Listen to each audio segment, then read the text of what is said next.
Hola, buenas tardes. Gracias a todos por participar esta mañana y esta tarde, disculpas, y quería brevemente contarles un poquito nomás acerca de la Asociación de Espina Bífida.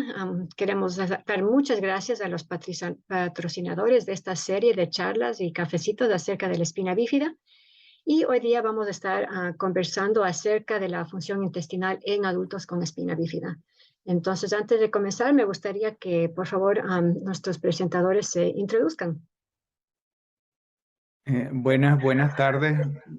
Muchísimas gracias por la invitación. Yo soy el doctor Claudio Morera, soy gastroenterólogo pediatra, eh, eh, parte del equipo de espina bífida, de la consulta de espina bífida del Hospital de Niños de Boston, del Boston Children's Hospital. Tengo ya más de 15 años trabajando en el Boston Children's Hospital y soy miembro activo de esta consulta, entre otras consultas dedicadas a la atención de nuestros pacientes con espina bífida y trastornos relacionados, especialmente en mi caso, en manejo de la función intestinal. Y muchísimas gracias por la invitación, siempre a la orden y siempre dispuesta a colaborar en lo que se pueda.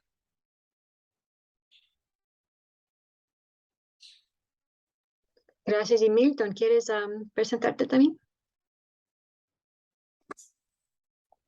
Muy buenas tardes, mi nombre es Milton J. Lanzola, tengo 52 años, tengo una maestría en consejería psicológica, vivo en el estado de la Florida y pronto estoy certificado como un mediador en la Florida desde el año pasado, febrero del año pasado, y pronto voy a eh, practicar como mediador aquí en el estado de Broward, donde me encuentro actualmente. Cualquier cosa, estoy a la orden y un placer estar aquí compartiendo con ustedes y siendo un recurso, me alegra que me haya elegido como recurso, como participante aquí. Gracias, Milton. Esmeralda, cuéntanos acerca de ti un poquito. Hola, soy Esmeralda Carrasco, tengo 20 años y vivo aquí en California y estoy estudiando en la escuela de Cal Poly Pomona y estoy estudiando Administración de Negocios. Fabuloso, gracias. Y Joana. Buenas tardes, mi nombre es Joana Fuertes, tengo 40 años, originaria de la República Dominicana. Me mudé a Nueva York cuando tenía 11 años y ahora vivo en Arizona. Tengo un bachelor's de psicología y trabajo para la compañía Ability 360 y trabajo en el departamento de caregivers. Gracias, Joana. Ok, entonces ahora vamos a comenzar y por favor, doctor Morera. Bueno, voy a empezar primero con una breve introducción general. En la discusión, antes de preparar esta sesión de preguntas y respuestas, discutimos un poco qué sería más útil antes de entrar directamente a las preguntas, que es el principal componente de todo. Y quería decir un poquito la conversación general que damos en la parte de gastroenterología en el Centro de Espina Bífida, como para establecer cuáles son los objetivos generales, cuál es nuestro papel en la ayuda a los pacientes, etc. Y nosotros empezamos nuestra evaluación y consulta desde lo más temprano posible, incluso antes de que uno pueda hablar de manejo de la función intestinal. En un bebé de 3 meses que está recién diagnosticado y recién operado, la mayoría de las cosas que van a estar pasando van a ser en la esfera neurológica, en la esfera de neurocirugía, en la esfera urológica, todas esas cosas, pero ya uno empieza a conversar cuáles son las expectativas y los objetivos del manejo intestinal. Brevemente, porque podríamos estar hablando todo el día de esto, tenemos como que varias etapas. Sabemos que los pacientes con espina bífida tienen lo que llamamos un double hit, una afectación doble. Esto es una simplificación exagerada simplemente desde el punto de vista educativo, pero vamos a permitirnos esa licencia. La primera es que tenemos el intestino neurogénico, los trastornos en los nervios que salen desde la columna y que van al colon, hacen que este intestino sea un poco más lento. Entonces es bastante común que los pacientes con espina bífida y trastornos relacionados a espina bífida tengan más estreñimiento que los pacientes sin espina bífida. Ese es un factor.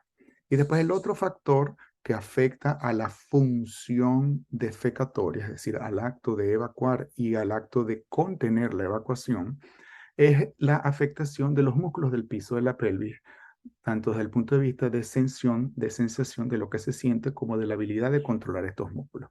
Entonces es como que un doble factor que está ahí, que tenemos que tomar en cuenta a la hora de diseñar las distintas intervenciones. Entonces nuestro primer objetivo es tratar y controlar cualquier estreñimiento que esté presente, que es variable y hay distintas maneras de intervenir. Y eso puede empezar desde que el bebé es desde un bebecito que no tiene control de esfínteres todavía y usa pañales porque tiene 7 meses, pero bueno, pero puede tener ya intestino neurogénico. Una vez que uno tiene ya el estreñimiento controlado, va a la segunda etapa, que es lo que se llama continencia social. Continencia social viene definido, uno, porque usted va, ya controlamos el estreñimiento, usted va es predecible, es decir, yo sé que este es el momento en que voy a tener una evacuación antes de que eso suceda. 2, usted va en un lugar que es socialmente adecuado. Y 3, usted está limpio, sin accidente, hasta la próxima vez que vuelva a ir otra vez. Esa es la parte de continencia social. Y por último, viene independencia. Es decir, que cualquier cosa que nosotros hagamos para obtener los 4 factores antes, lo puede hacer el paciente sin necesidad de ayuda significativa externa. Esas son nuestras metas en los programas de manejo de la función intestinal en todo el mundo, pero en este caso en particularmente en pacientes con espina bífida. Tenemos múltiples métodos, múltiples alternativas terapéuticas para intervenir en distintas ellos, pero ese es el concepto general y ese es el concepto que yo trato de transmitir a los pacientes. Y les repito esto y cada vez que vienen se les repito, ¿no? Porque es un proceso que permite entender cuáles son los objetivos de las intervenciones. Ok, gracias. Entonces, ¿estamos listos para las preguntas? Sí, ok. Entonces, estas son algunas preguntas que varios miembros del Consejo de Adultos con Espina Bífida de la asociación plantearon o han planteado en el pasado y recientemente también. Entonces, voy a hacer estas preguntas al doctor. Algunas personas dicen, si soy un adulto con espina bífida y no tengo un programa de manejo, o si he dejado mi programa de manejo intestinal por mucho tiempo, ¿es posible comenzar un programa otra vez? La respuesta corta es sí. Se puede empezar un programa nuevamente. Una vez que está establecido un programa de manejo intestinal que está efectivo y está funcionando, muchas veces eso funciona casi por piloto automático. Esto es una vez más una sobresimplificación, pero la parte más activa es cuando están habiendo muchos cambios. Por eso que usted ve que la mayoría de los programas de manejo intestinal están en el área pediátrica. No porque no se necesite en la parte de adultos, pero es porque no es lo mismo un niño de 3 años que un niño de 8 años que un adolescente de 15 años en las intervenciones que uno establece. Hay cosas que van progresando, hay intervenciones que pueden suceder, en fin, una cantidad de cosas que modifican la función intestinal y por lo tanto modifican el manejo de la función intestinal. Entonces, no es extraño que hayan más programas de manejo de la función intestinal dedicados a menores de edad que para adultos. Pero así como digo eso, también digo que existen alternativas para adultos. Hay distintas clínicas multidisciplinarias a lo largo del país que ofrecen recursos multidisciplinarios para pacientes con espina bífida. Está la limitación de que no son tantas, de que no están accesibles a todo el mundo. Después viene, ok, yo no tengo acceso a eso, ¿qué otra alternativa puede ser? Puede ser un gastroenterólogo general que tenga interés en este tipo de pacientes. Esos son menos comunes. Pero también están los doctores especialistas en medicina física y rehabilitación, porque ellos no solamente ven pacientes con espina bífida, sino que ven pacientes con lesiones neurológicas medulares, que si bien no es lo mismo, el componente de manejo intestinal puede ser similar. Entonces, si en el área donde usted vive no hay un centro especializado en manejo de función intestinal multidisciplinario para pacientes con trastornos medulares, incluyendo espina bífida, lo siguiente que yo buscaría es un médico internista interesado, un gastroenterólogo interesado o un especialista en medicina física y rehabilitación interesado. Esas son las alternativas cuales están, que yo considero son útiles para pacientes que requieren control y manejo de la función intestinal. Ya, gracias, eso es bien importante. Y para las personas que tengan preguntas acerca de cómo o quizás necesiten apoyo para encontrar a este tipo de doctor, pueden por favor escribir un correo, un email a sbaa@sbaa.org o buscar en el sitio web de spinabifida.association.org y ahí pueden buscar cómo ponerse en contacto con nosotros y así podemos por email o por teléfono ayudar a encontrar un doctor. Como dijo el doctor Morera, hay como en inglés se llaman physiatrists, aún en muchas personas con quien nosotros hablamos no conocen acerca de physiatrists, entonces podemos también darles información acerca de cómo encontrar a uno si no están en una área que tiene una clínica de espina bífida. Y gracias por mencionar eso, porque esa era una de las otras preguntas que teníamos. A veces, disculpa que te interrumpa, a veces los urólogos también tienen experiencia y conocimiento en manejo de la función gastrointestinal. Entonces eso es algo, si usted como paciente con espina bífida tiene un urólogo de adulto con el que usted trabaja, o un neurocirujano con el que usted ha trabajado de adulto, ese también es un recurso, si bien para manejar o para conocer otras personas, una manera de hacer el networking de investigación. Ya, exacto, gracias.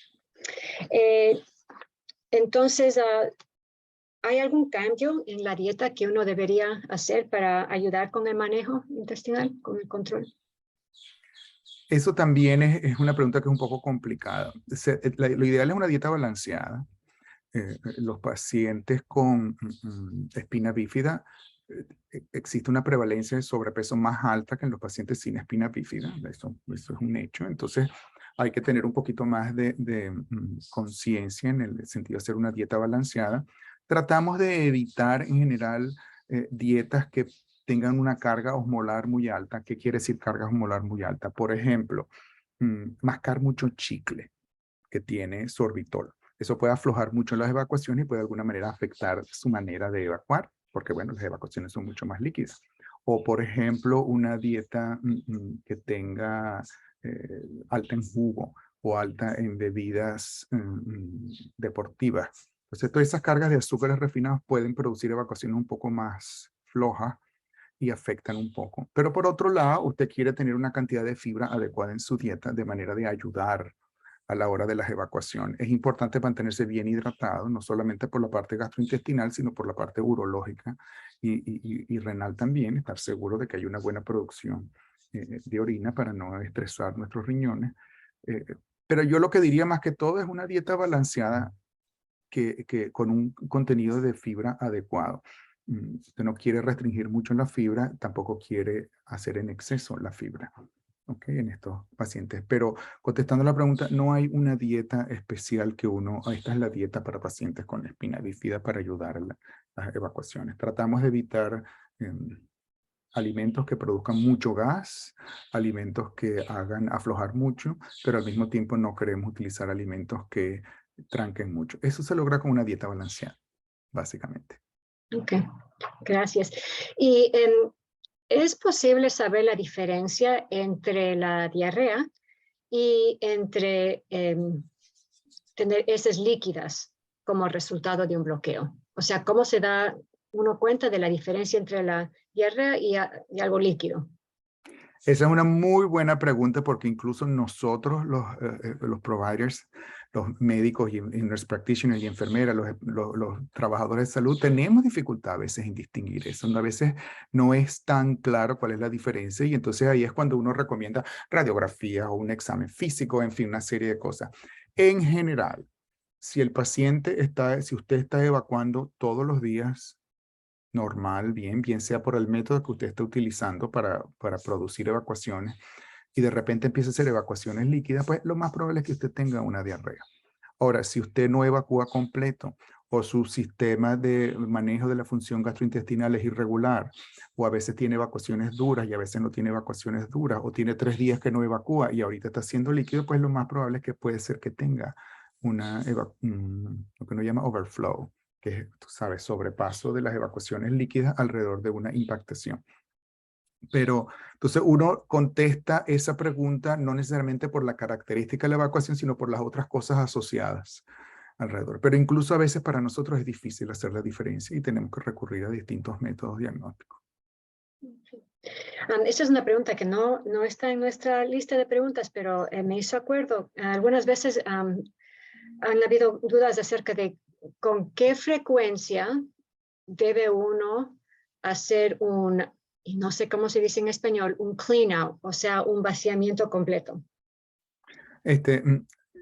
Nosotros, no hay una traducción directa a español, nosotros lo llamamos limpieza del intestino, hacer una limpieza para estreñimiento.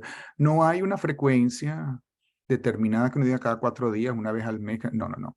Cada paciente es individual. Uno hace un clean out cuando uno tiene una sospecha de que hay una impactación fecal o cuando uno tiene evidencia de que hay una impactación fecal. A veces clean outs periódicos es lo único que funciona para pacientes. Entonces yo tengo pacientes, por ejemplo, que se hacen lo que llamamos mini limpieza una vez a la semana y con eso le funciona para ellos. Es decir, cada paciente es independiente y no le puedo decir una frecuencia que hay que hacerlo cada tanto tiempo. La limpieza del intestino es un recurso más en el manejo de la función gastrointestinal y como tal debe ser visto. Hay pacientes que requieren de una manera ocasional un clean out por el motivo que fuere. Hay pacientes que se hacen un clean out electivo, por ejemplo, porque se van a ir de viaje. No quieren tener un accidente antes. Entonces, no están llenos de caca, pero quieren estar completamente vacíos. O un paciente antes de ciertas actividades especiales donde no quieren ni siquiera arriesgarse de tener un clean out, pues bueno, a tener un accidente, entonces se hace una limpieza del intestino. Es decir, como lo digo, es un método más utilizado en todo el armamentario que tenemos a disposición para el manejo de la función intestinal. ¿Y es dañino, llega un punto cuando es dañino hacer demasiado? Una vez más, la respuesta corta es sí. La respuesta larga es un poquito más compleja que eso, porque en general están basadas en base a volumen, la mayoría de las veces. Fíjese que damos gran cantidades, por ejemplo, de polietilenglicol 3350, la marca comercial es Miralax, pero hay muchas otras marcas de eso, y es una cuestión de volumen. También utilizamos ciertos estimulantes. El asunto es que el intestino está hecho por la naturaleza para tener algo en su contenido siempre. Entonces, no es como que muy sano tenerlo completamente vacío todo el tiempo. Entonces, hacerse un clean out agresivo tipo colonoscopia todos los días, eso es irreal, eso no es sano, ¿me entiende? Pero cuando usted se hace unas irrigaciones colónicas anterógradas, los flushes que llaman con el ACE, pues usted se puede colocar 1 litro de solución ahí, ¿entiende? Y se lo coloca todos los días. Eso no necesariamente es un clean out, ¿me explico? Entonces, lo importante ante todo esto es que todo este tipo de intervenciones que son un poquito hacia el lado, no, extrema no es la palabra adecuada, pero hacia el lado un poco más intenso, lo ideal es que sean monitorizadas por un experto en salud. Puede ser una enfermera de su clínica, puede ser el médico de su clínica, puede ser la nurse practitioner, en fin. Y no es que cada vez que usted se lo haga, pero tiene que formar parte de un plan donde hay un monitoreo. ¿Me explico? Disculpa que me haya extendido tanto, pero la respuesta no es yes, no. No, para eso estamos aquí. Gracias. Y al panel, si ustedes también tienen preguntas acerca de esto mientras está conversando el doctor, por favor, también avisen. Pero mientras tanto, esta es la próxima. Si no he tenido una evacuación intestinal, ¿cuánto tiempo debo esperar hasta llamar al médico? Muy bien, esa otra pregunta es muy interesante. La respuesta depende de los síntomas asociados. Usted periódicamente se salta 2 o 3 días en evacuar, esa es la función de su intestino y esto no es nada distinto. Usted venía evacuando todos los días con los métodos que usted utiliza para vaciar su intestino, pero por los últimos, ayer no evacuó, hoy tampoco. Entonces usted hace lo que le dijo el médico para cuando usted no evacúe, es decir, hay un plan de rescate para hacerlo y no le funcionó, yo no pasaría más de 2 días porque usted no quiere llenarse tampoco. ¿Me explico? Entonces, debe haber un plan que llamamos de rescate, entre comillas, para cuando no haya evacuaciones. Ahora, si usted evacúa normalmente todos los días, pero tiene 2 días, ayer no evacuó y hoy como que tampoco, y tiene dolor abdominal, tiene náuseas, tiene vómitos, ni hablar si tiene fiebre, o tiene el abdomen muy, muy, muy grande, o no se siente bien, tiene que comunicarse con su médico inmediatamente porque puede estar pasando una complicación abdominal presentada como estreñimiento. Es decir, el problema no es estreñimiento, sino una complicación abdominal. Y es importante recordar que los pacientes con espina bífida y trastornos asociados a espina bífida tienen sensación afectada del abdomen. Entonces, pueden haber complicaciones más serias abdominales y el paciente no tiene tantos síntomas abdominales, sino tiene otros síntomas asociados. Entonces, el consultar con el médico, más allá de 2 días, yo me comunicaría definitivamente. No pase más de 48 horas sin una evacuación sin hacerle saber a alguien. Te llama el médico, doctor, o a la enfermera o al personal de salud con el que usted trabaja regularmente y les hace saber. Si hay síntomas asociados, no espere los 2 días. ¿Entiendes? Hay que comunicarse inmediatamente porque pueden haber complicaciones abdominales que no son comunes. Yo no quiero alarmar a la gente, pero es importante que la gente esté pendiente de que no es solamente el no evacuar, es las otras cosas asociadas. Okay, gracias. Y esto es más o menos relacionado, entonces, ¿cuándo es un problema la hinchazón o sentirse lleno? Ok. Aquí estamos hablando de la palabra en inglés bloating, que es que usted siente como que con gases y un poquito lleno, y se siente como que full. Eso es un problema siempre y cuando no, es un problema según le afecte a usted y no hayan otros factores asociados. Por ejemplo, el paciente está evacuando bien, regular, con los métodos de intervenciones, no tiene ningún otro síntoma y se está como lleno, cada vez que come se siente lleno y se infla un poco, pero evacúa bien y no tiene vómito, no tiene más nada, y usted se toma una manzanilla y se le quita esos gases, eso no es un problema como tal, es un problema en la medida que lo afecte a usted. Si usted siente eso, pero está perdiendo peso, pero está evacuando con sangre, o tiene diarrea que no se la puede controlar, entonces eso es un problema en ese momento. Es decir, por sí solo no es un problema. Es los síntomas asociados, y si no hay síntomas asociados, ¿cómo afecta su calidad de vida? Porque eso puede ser tanto parte de lo que se llama dispepsia funcional, parte de intestino irritable, etcétera, como otro problema un poco más serio. Son los síntomas asociados lo que determinan la seriedad de las cosas. Si usted tiene sus síntomas de llenura y de gases y le generan preocupación, discútanlo con su healthcare, con la persona de salud con la que usted trabaja. Y entre los dos se logra establecer las intervenciones que hay que hacer. Ok, gracias. Y tengo que hacerme una prueba de detección de cáncer de colon, ¿y a qué edad?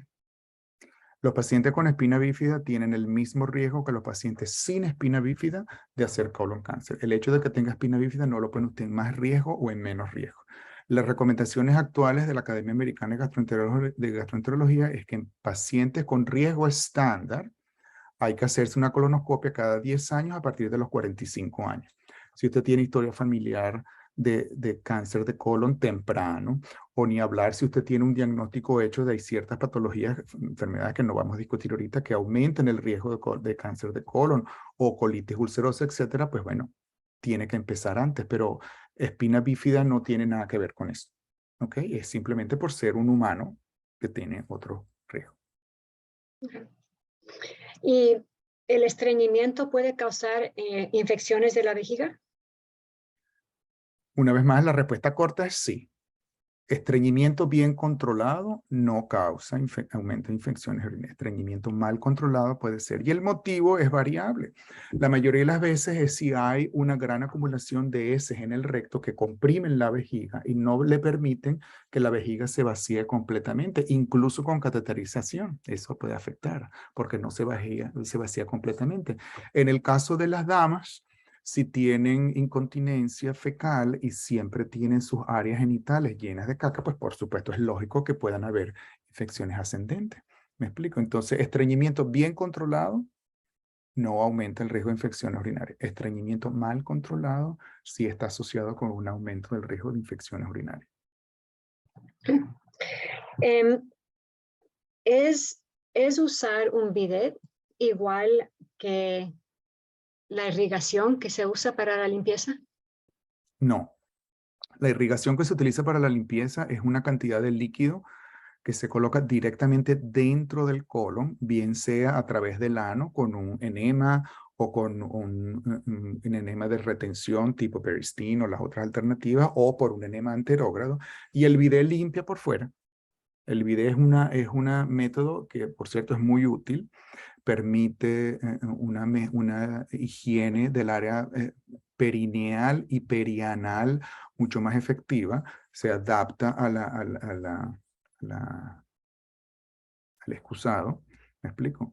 Si estuviéramos en Europa no tenemos que adaptarlo porque en todos los baños en Europa y en Latinoamérica tienen un bidet, la mayoría de ellos. O sea que eso es un fenómeno americano que no haya bidets. ¿Me entiendes?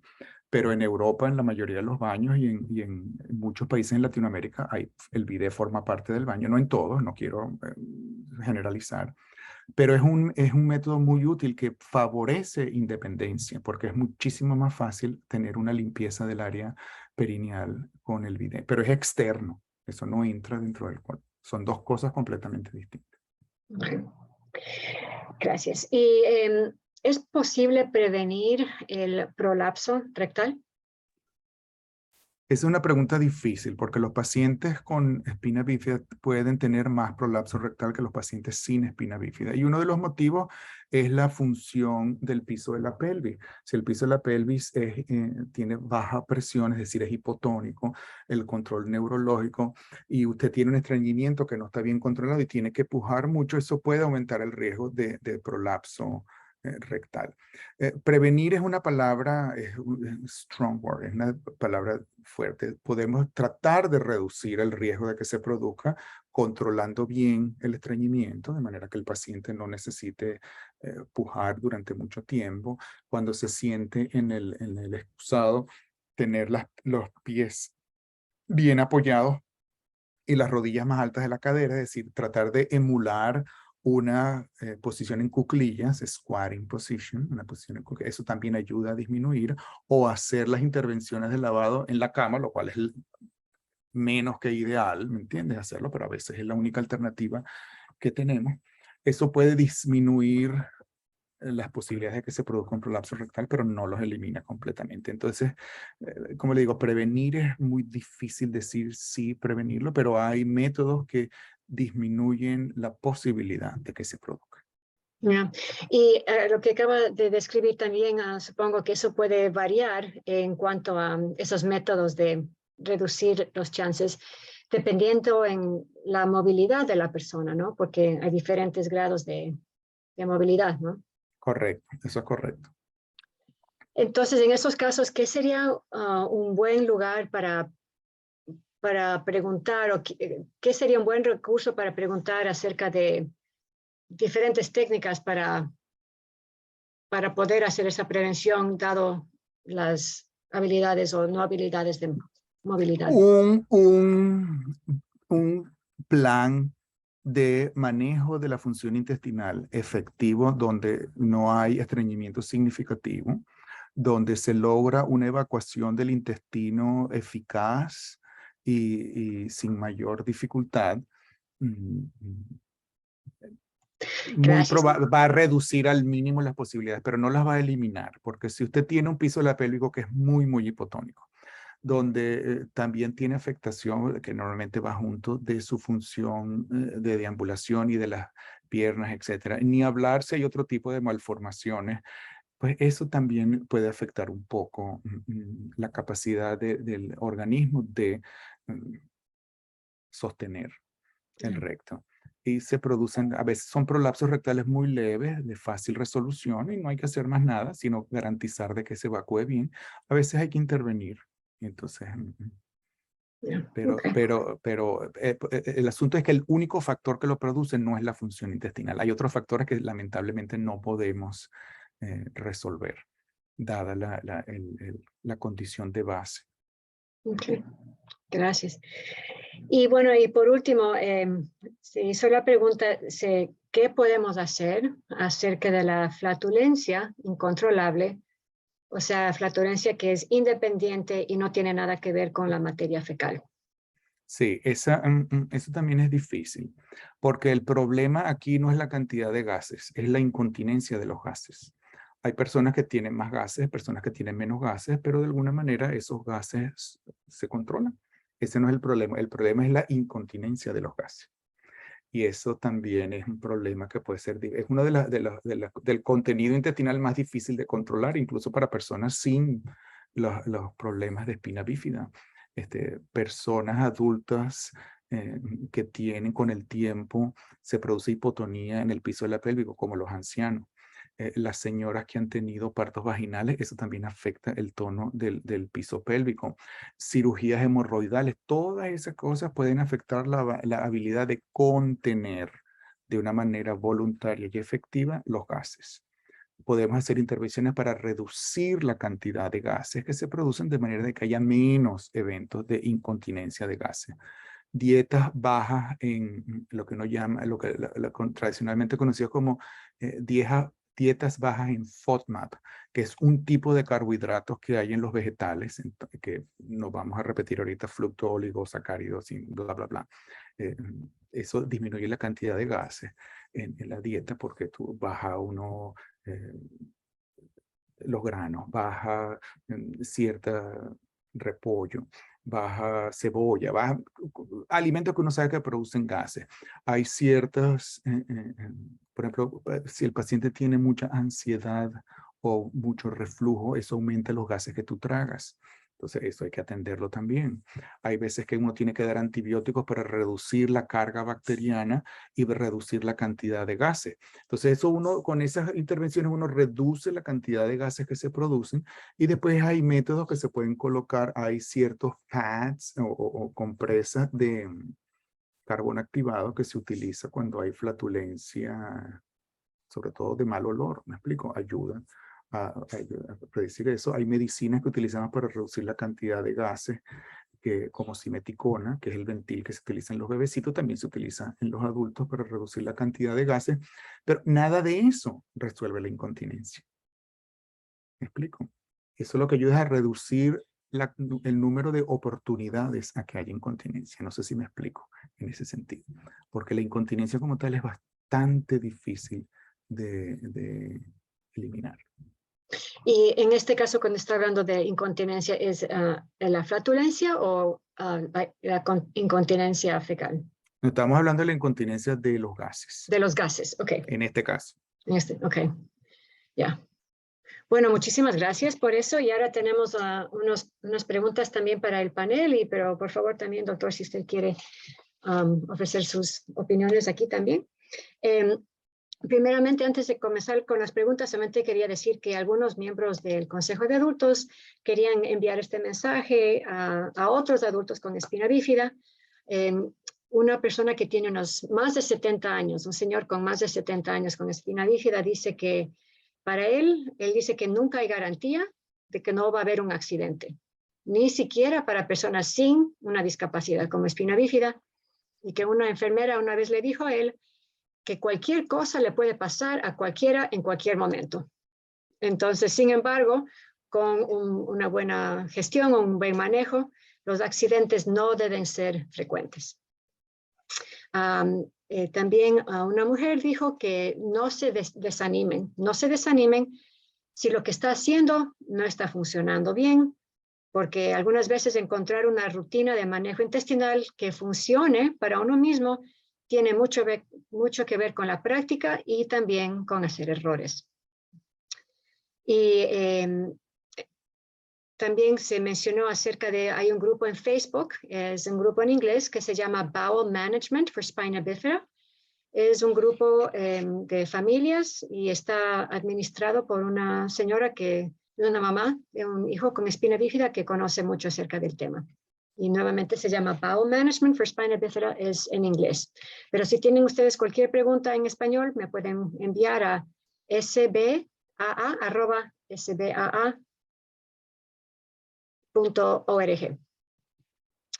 Ok, y ahora sí las preguntas. Para el panel, entonces no sé quiénes de ustedes quieren contestar estas preguntas de otros adultos. Dice, ¿cómo hago el manejo intestinal con amigos o familiares que no entienden completamente mi situación? ¿No pensarán ellos que es extraño que tome más tiempo para usar el baño? ¿Qué necesito explicar a mi familia o mis amigos acerca de mi situación? Entonces, Esmeralda, Milton o Joana, ¿qué opinan ustedes? Yo diría que primeramente con ese tema y con todos los temas relacionados con espina bífida, con cualquier otra situación, la educación es lo más importante. Si son amigos, pues, podría pensar que van a entender por qué razón es que me tardo en el baño, por qué razón es que tengo que hacer todo esto.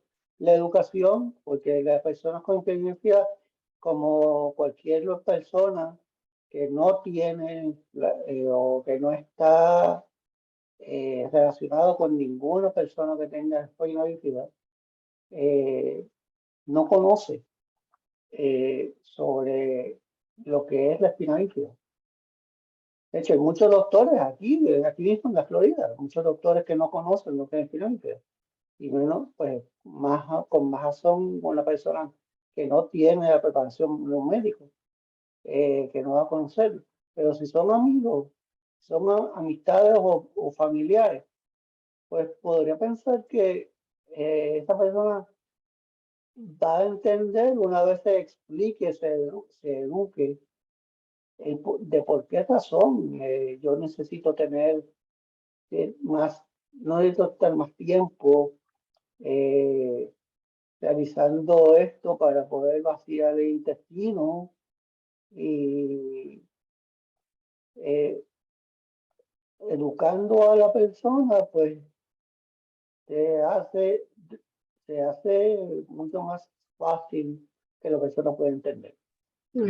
Gracias. Y Esmeralda y Joana, ¿qué opinan ustedes en cuanto a qué serían unas maneras de explicar a familiares o amigos acerca de por qué uno tiene cierta rutina? Es difícil. Tratar de explicarlo más que uno pueda. Uno va al baño, pero es un poquito diferente y uno necesita un poquito más de tiempo. Y eso depende de la persona. No sé qué edad tenga la persona que hizo la pregunta. Cuando uno ya llega a una cierta edad, es más fácil explicar. Cuando uno es teenager, es encontrar las palabras y encontrar una persona que uno se sienta cómodo en hablar. Es diferente. No. Muy bien. Sí, porque yo a mi edad, sí he encontrado que es muy difícil explicar a mis amigos, a mis amigas, por qué duro tanto en el baño y no entienden. Y yo tampoco no quiero contarles mucho porque no me siento cómoda diciendo todo lo que tengo que hacer. Yo, yo prefiero tener privacidad, pero sí yo les explico que tengo una deshabilidad y pues tengo que durar un poquito más en el baño haciendo cosas. Y sí, pero tampoco no me siento cómoda explicándole. Les explico lo más que pueda, pero no tanto que ya no me sienta bien de lo que les diga. Y esto me hace pensar en algunas presentaciones que hemos hecho con otros adultos, donde sí han dicho que necesitarían o les gustaría tener información acerca de cómo conversar a las personas o con amigos, etcétera, familiares, acerca de sus necesidades. Entonces, eso quizás podemos hacer una presentación acerca de eso en español, pero tenemos en inglés, entonces sí hay una presentación acerca de cómo hablar a otras personas acerca de la espina bífida, y eso está en el canal de YouTube de la asociación. Yo, perdón, ¿verdad? Ya. Con relación a lo que dijo Joana sobre la edad de la persona, cualquier persona, y sobre todo niños, van a tener muchas preguntas.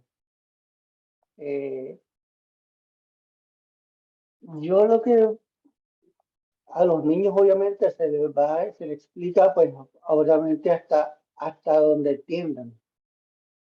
No se les va a sobreexplicar demasiado, o sea, más allá de su capacidad.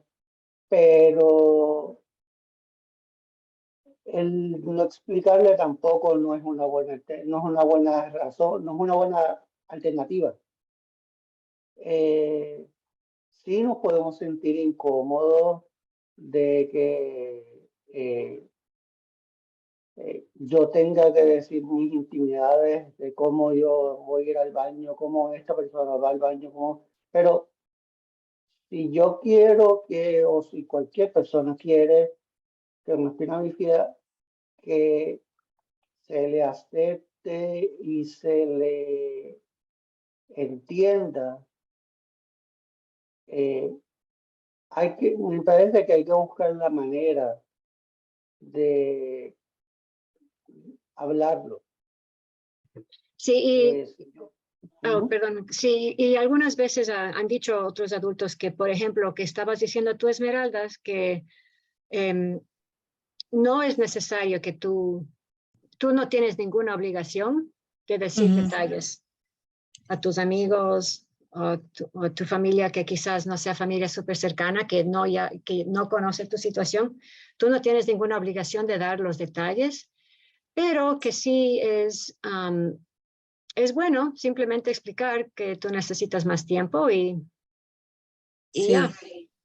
Y así es, porque aún hay personas sin espina bífida que quizás tengan otras complicaciones, que quizás afecten otras partes de su vida y ellas no están tampoco bajo ninguna obligación de dar detalles, ¿no? No sé qué opina el doctor Moreno. Oh, sí, Joana. Quería decir que todos vamos al baño, todos vamos al baño. Y no hay que dar detalles, solamente necesitamos un poquito más de tiempo. Exactamente. Y eso también entra en el ámbito del trabajo, ¿no? Porque esto es algo que queremos que las personas, los pequeños, que una vez que sean adultos, que ellos también puedan ir al trabajo, ¿no? Y aunque no todo desafortunadamente o afortunadamente, no todo el trabajo es virtual, entonces también, y bueno, y para eso también sí existe información acerca de cómo hablar en las entrevistas del trabajo, cómo hablar con sus jefes, con sus employers acerca de sus necesidades o qué tienen que decir o qué no tienen que decir o qué obligación tienen de decir o no tienen obligación. O sea, entonces es un tema que también se puede discutir más en el futuro, ¿no? Pero el aprender cómo y qué decir es importante. y hacerlo a una edad temprana, o practicar, ¿no? Practicar esas conversaciones que no son fáciles algunas veces, ¿no? Y teníamos otra pregunta que era, está más o menos relacionada, ¿no? A esto. ¿Qué es una buena manera o cuándo debe decir a alguien que me gusta románticamente que yo tengo espina bífida?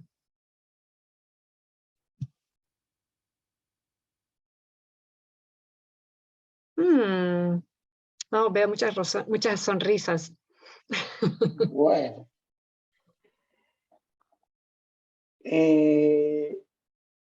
obviamente, en el caso de una persona que está en una silla de ruedas, pues cuando hace el acercamiento, a menos que sea virtual, de la manera que estamos nosotros ahora, si la persona está presente, pues es obvio que se va a dar cuenta que hay algo, que una persona tiene algo, ¿no? Y pues van a preguntar. Yo obviamente, en mi experiencia, para mí, pues obviamente yo no tengo ningún problema con decir que yo tengo finalista que nací con ella, porque no va a cambiar mi forma, no va a cambiar, mi estatus no va a cambiar.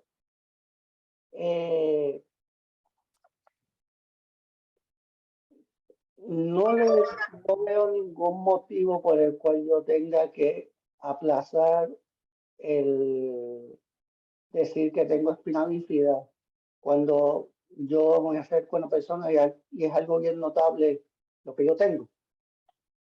Pero si la persona, volvemos, si la persona no se siente cómoda diciéndolo, no diciéndolo en el momento, eso va a depender de cada persona. Eso va a depender de cada persona. En algún momento lo va a tener que decir, si quiere mantener una relación a largo plazo con esa persona. Pero, y va a tener que, si es una relación más íntima, pues va a tener que decir muchas cosas más, si quiere llegar a un tipo de intimidad, ¿no? Pero, ¿en qué momento se dice? Cuando la persona se sienta cómoda. En el caso mío, yo pues como no tengo, pues pienso de una forma, como mi forma lógica de pensar, pues, caramba, si me están viendo en una silla de ruedas, o si estuviera con muletas cuando caminaba con las muletas, si me están viendo, pues van a saber que tengo algo, no vale la pena no decirlo, porque se sabe que tengo algo. Pues lo digo, que voy a tener el temor a ser rechazado. Sí, puede ser, claro que sí, pero tengo que decirlo. Gracias, Milton. Como es Teresa, veo que no sé si quisieras comentar algo, porque Teresa estuvo con nosotros para la charla anterior y creo, Teresa, tú dijiste, tu hijo tiene 12 años, ¿no? Sí, muy buenos días a todos. Sí, mi hijo tiene 12 años, tiene espina bífida también. Y me encanta ver a las personas adultas, más Milton, porque como es hombre, ¿cómo yo le puedo enseñar a él que vaya al baño público de una manera segura? Y sorry por los hombres, pero los baños de los hombres siempre son los más cochinos. Nosotros tenemos baños más limpios.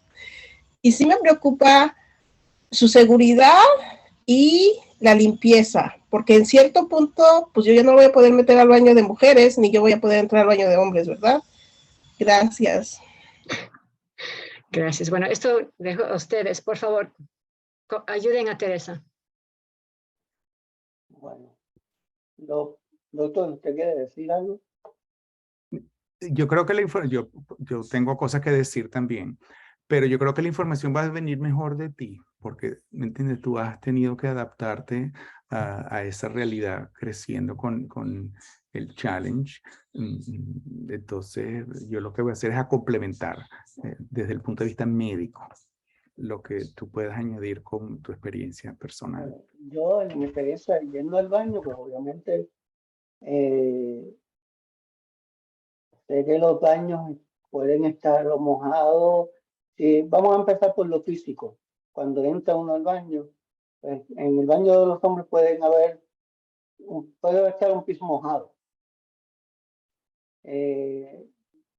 Pues yo antes entraba con muletas con mucho cuidado.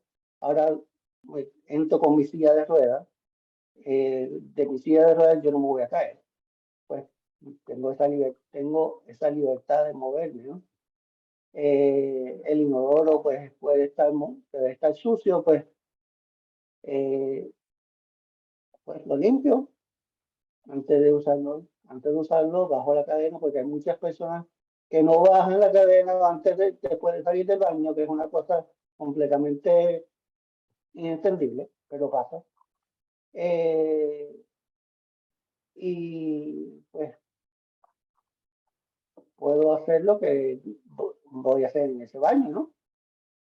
En cuanto a explicarle a su hijo, pues, que tiene que ir solo, pues obviamente tiene que él tiene que aprender que eventualmente mamá no va a poder ir con él al baño, que él va a crecer. No es adecuado que la madre vaya a un baño, a menos que no sea un baño familiar.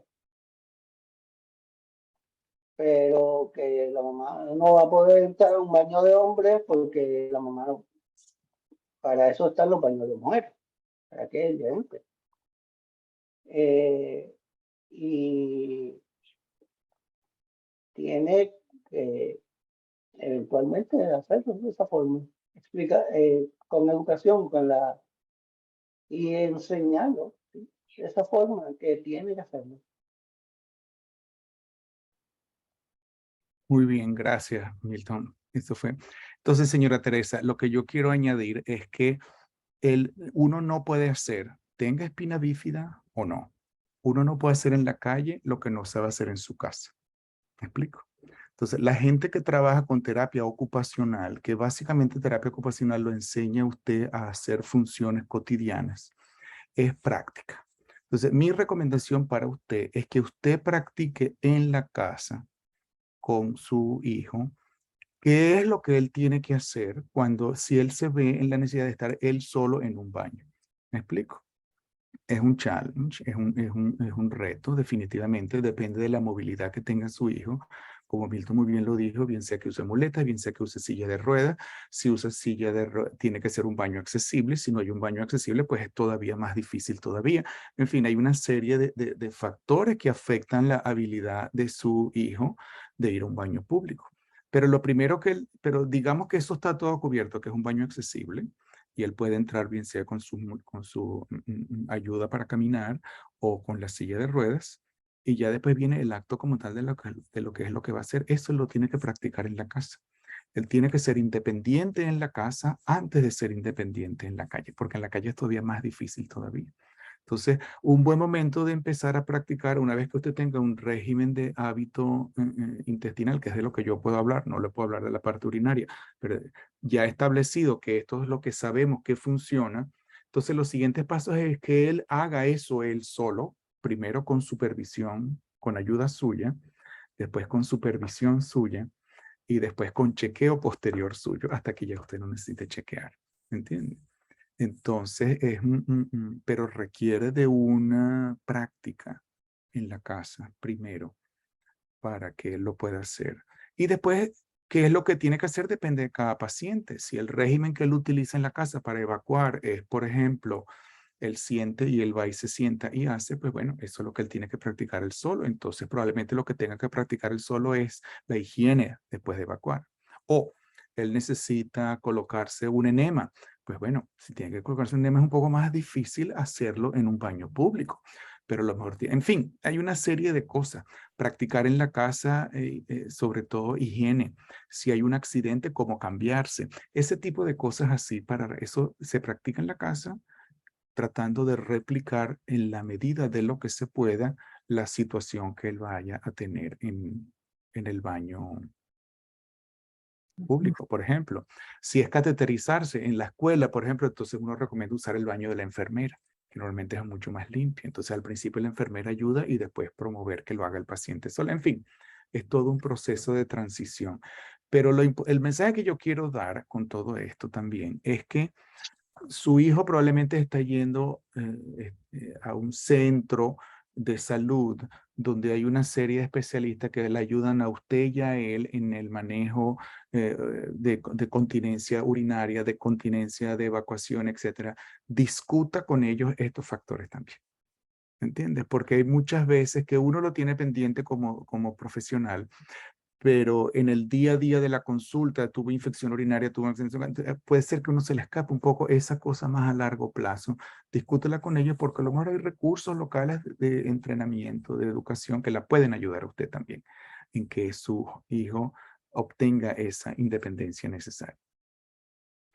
Sí, muchísimas gracias. Sí, tienes razón. Nos hemos enfocado más en la caterización que en el movimiento gastrointestinal. Él no está dentro de un régimen, pero con la charla anterior y esta creo que es muy indispensable para él. Doctor, ¿cuál es la diferencia entre un enema y lo que usted estaba comentando? Cuando uno se limpia el intestino completamente, ¿eso tiene que ser en el consultorio o uno puede ser, o es lo mismo que un enema? El enema es una manera de producir limpieza. Hay muchas otras maneras. La limpieza del intestino, la evacuación completa, cuando uno va a hacer una limpieza porque el paciente está lleno de caca, o las limpiezas que uno utiliza antes de hacer una colonoscopia, normalmente son por la boca. Pero si el paciente, por ejemplo, tiene lo que se llaman enemas anterógrados, que es que se coloca un botoncito del lado derecho directamente al colon, que es lo que se llama el ACE, que es Anterograde Colonic Enema, ¿me entiendes? ACE, ¿ok? O enema colónico, enema colónico anterógrado, eso es como una limpieza también, ¿me explico? Y toda esa cosa la puede hacer el paciente, ¿me explico? Salvo las limitaciones que intelectualmente tenga o de habilidad manual de hacerla, ¿me explico? Entonces, el plan para independencia que uno establece con el paciente viene determinado en qué es lo que está haciendo ahora el paciente que funciona, ¿ok? Hay distintas maneras de dar enema. Uno coloca una sondita, aprieta la bolsita, eso es un enema.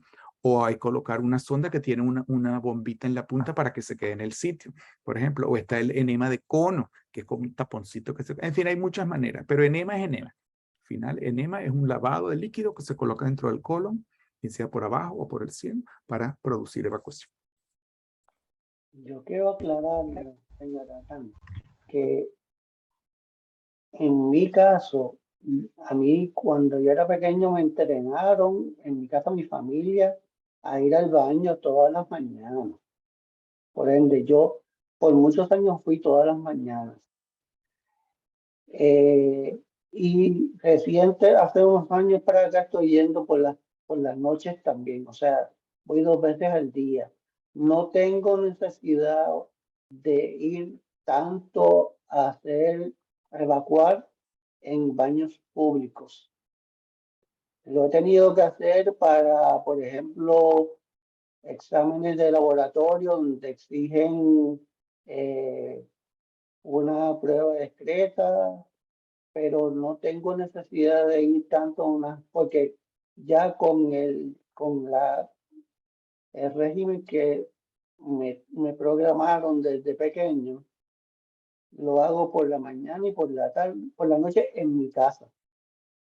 Claro, no todas las personas son iguales, pero quería aclarar este punto. Ok, muchas gracias, Milton.